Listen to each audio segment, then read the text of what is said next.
Welcome to the first robotics competition and the 2016 Tournament Challenge First Stronghold.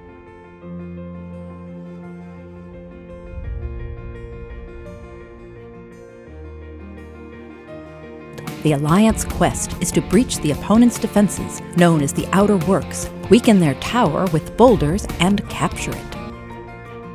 It was great to see the team together for the first time, all 60 plus of us, for the first time together since Ramp Riot in November, all in one room together. That to me was a great thing because it really let everyone kind of see, what the support structure was. It gave everyone a good idea of who they're going to be working with. Kickoff's already been 2 days, and I've done so much that I probably wouldn't have done in other clubs in a 6 month time span. So I guess Kickoff is kind of just getting you used to the rigorous expectancies of First Robotics.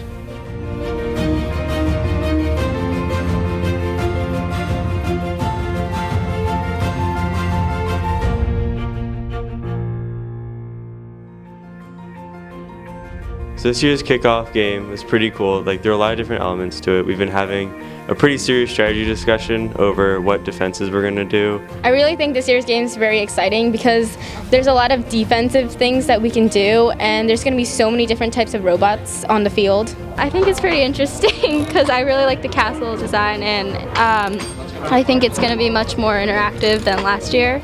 I've never done another game, but this one looks like a great one to start with. I think it's really good because it requires people to think about the game rather than just build a bot in the day and then be like, oh no, we've built a bad bot.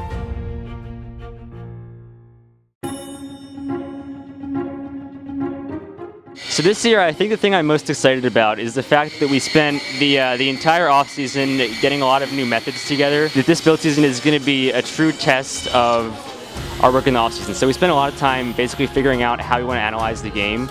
We realized after last season that we can do things better than they've been done in the past. This build season I've been working a lot on strategy and CAD, mainly on strategy. This year that's very important because it's a very strategy-centric game. Stronghold has many different variations of potential robots, so we had to make sure we went through every possible strategy and decide on the best one. We spent about 4 days, I think, talking about strategy. It might have been well over 20 hours. I'm really happy with where it's at right now, and I think our robot, a lot of the mechanical decisions are being made by it.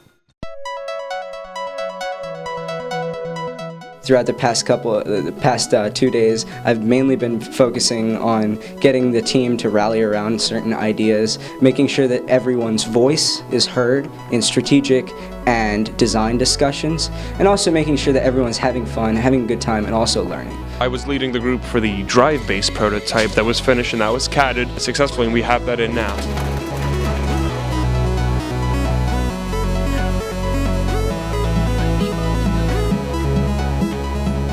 Okay, so right here we have our first chassis coming together at long last. So as you can see, they're putting on the wheels right now. They've already assembled the entire belly pan. We're in pretty good shape. Last week we had some issues with our drivetrain.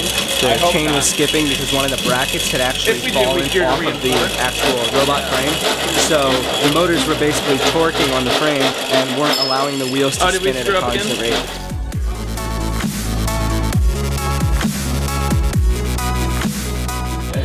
It's nice because we have 2 robots to work on, so we can mess up one, and then we can do it messy wire on this one, clean wire on the blue one. This is the clean one. No, it isn't. Oh yeah, this is the messy one.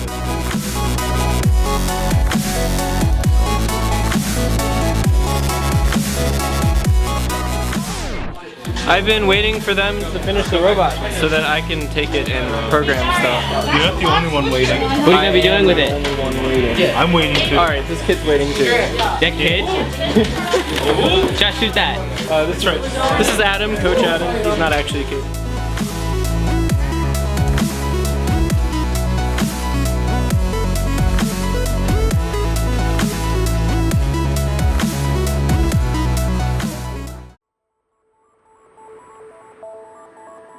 The website just went up.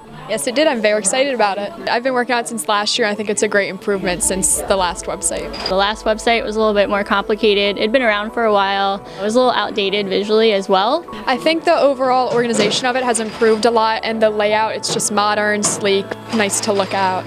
We re-architected all the information, and the navigation is easier to use, easier to find things. And the students really have the power now to put up news, post articles, and update pages, which is pretty awesome. I really like all of the history pages that explain the games in different years. That I put a lot of work into those, so they were really good. This is like a really big thing for the team. What was your reaction like?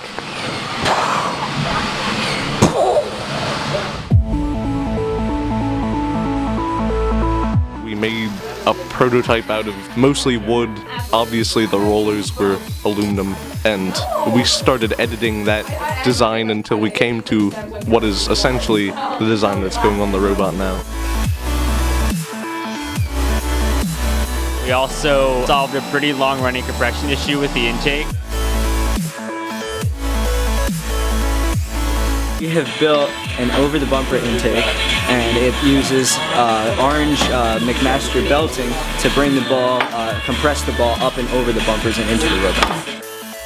Hopefully by tonight we will have at least one intake mounted to our robot, and we'll power it up and see how it works.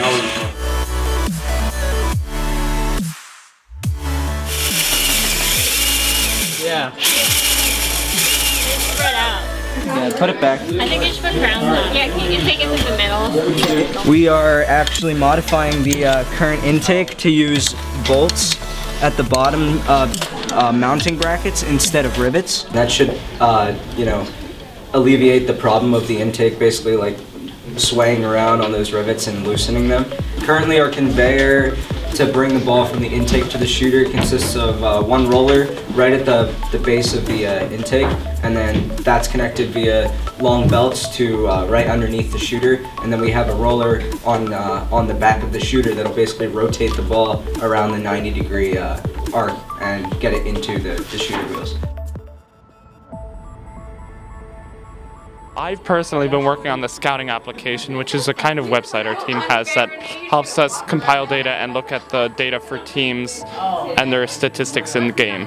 Doing some scouting stuff. What have you been doing? Yeah, so right now I'm working on the interview sheet. We have to determine everything that we want on it, and then how to best put that so it's the perfect combination of paper size and information that we need to gather. How about the app? The app is trudging along, but before we can start the specifics on that, we have to determine what information we actually want to be in it. Why are you such a weird learner? What is happening? Matt, you're gonna get stuck. If you get stuck, he's gonna get stuck. You just need to learn not to question. Isaac, do you see? It's been going okay. Still not done, and we're like a week until a competition, so that's not been great.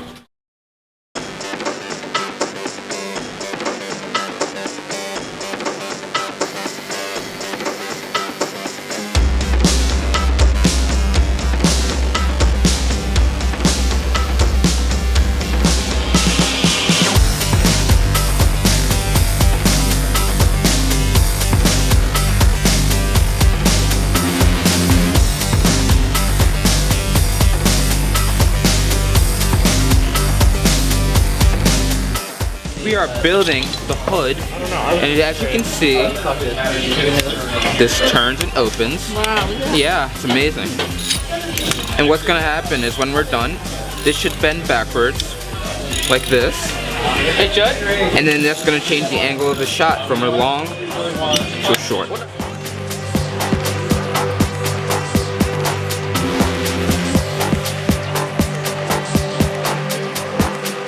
We're building our second shooter, as you can see.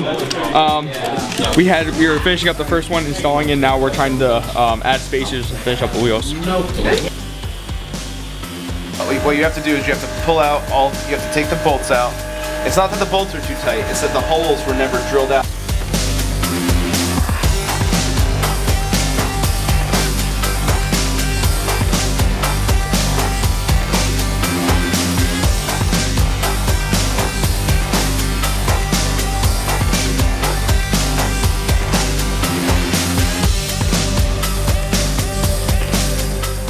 No. I think we need something from here. Yeah. What we talked about earlier. First problem we had was the motor wasn't spinning fast enough, and we weren't really sure what was wrong with the shoe when that happened. So we found out it was spinning at a fifth of the speed. That's a problem. So that's your problem. You're 5 times slower, so that's why the ball is only going 20% as far. I don't think, so before we drill a whole bunch of holes in this because we don't think it's strong enough, let's get our motor actually working. So we had to change the motor, and then it started to work better, but then there were other problems like compression and angle and stuff, so we had to fix those. We're only compressing the ball this much, which I'm putting maybe 3 pounds of force on it. If I pushed it this hard on that, it's like that. That's how hard I was pushing on the ball, and this isn't what's moving.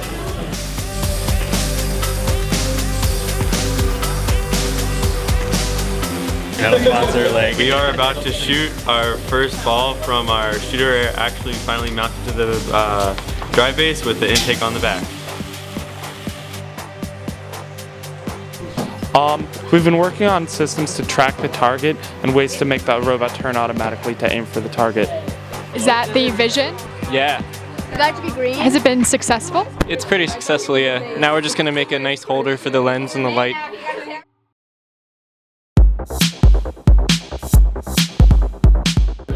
No one on the team really has experience about bumpers, so we're trying to like figure everything out. So we're basically like new to everything.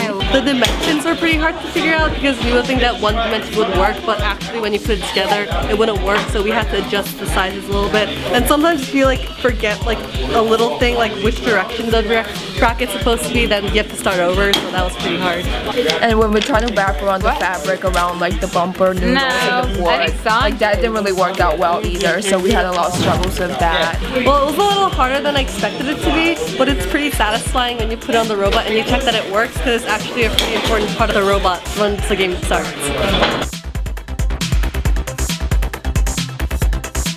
Well, I'm part of the build mechanical team, and this week we've mainly been working on prototyping our pneumatic hanger for scaling up the tower bar.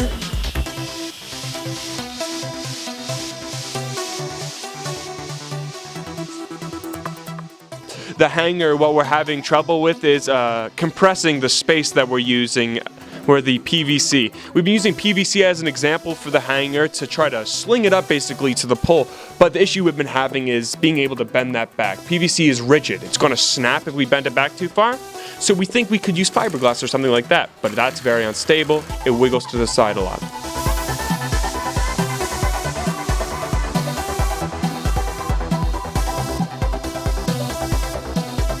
We're testing the hook release because we want the robot to lift straight up, but if we just release the hooks completely, it goes upside, like it starts tilting in the front and it tilts in the back. So we want it to stay connected to the arm, but we need it to have the freedom to still lift up. We started off with basically 2 ideas. Either we get our poles up using a spring, or we get our poles up using some kind of ropes or something like that. With the spring, our failure was that we overestimated the strength of the spring when it was given a lot of weight. It ended up just sagging back. So we ended up using Adam's idea, where we have a rope actually pulling the top pole up, and it sort of jerks it up into the air using torque.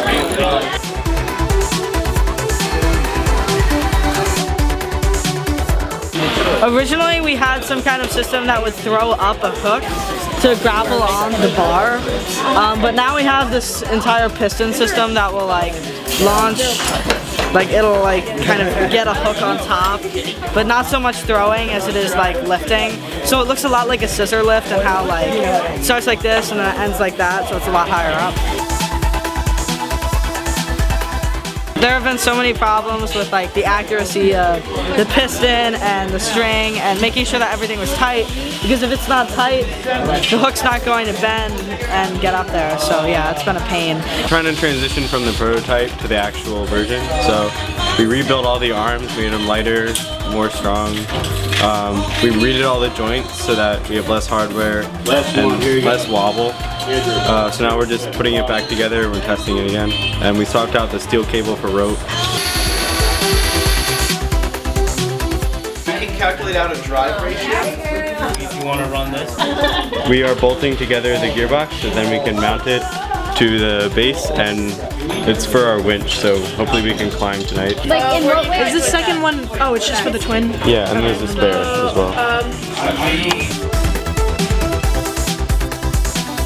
Spools are what are gonna hold the ropes that we're gonna be winching around, sort of like a pulley system.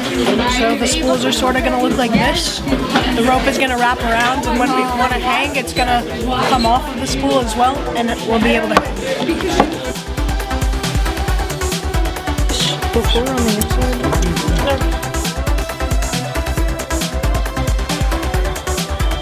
The string doesn't engage until there, it's perfect. There's no way it can hit. In fact, if the string doesn't engage, like I barely have to move this for it to clear. Like that hits, that doesn't hit. There were two big problems we just experienced. The first one was that the robot obviously doesn't drive straight, so just even lining it up is kind of a struggle. And then the second problem is even when you place the hooks on the top, it was supposed to lift up sort of straight, but it like tipped the whole robot into the wall, and that's really not what we wanted. So I guess we're gonna have to go back and look at that.